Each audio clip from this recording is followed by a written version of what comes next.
Hey everyone, in this video, I'll show you how to track your marketing funnel using Looker Studio. But step by step, easy to follow, and fully updated for 2026. If you want to understand how users move from awareness to conversion, this guide is exactly what you need. First, start by defining your funnel stages. Typical stages include awareness, engagement, leads, and conversions. Before opening Looker Studio, make sure these stages already exist in your data source, like GA4, Google Sheets, or your CRM. Now open Looker Studio and create a new report. Connect your data source and confirm the key metrics are available, things like sessions, page views, form submissions, signups, or purchases. Next, build your funnel visuals. Use scorecards for each stage to show how many users are at every step.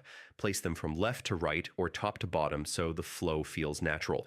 This instantly shows where users drop off, which is super helpful. To go deeper, add charts like bar charts or tables to break funnel stages by channel, campaign, or source.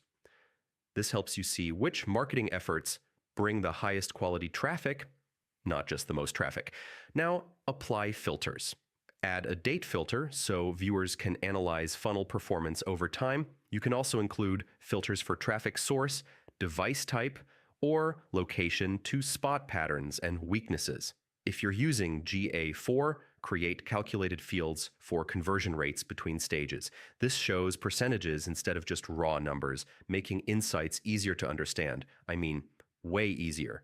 Design matters here. Keep the dashboard clean and focused.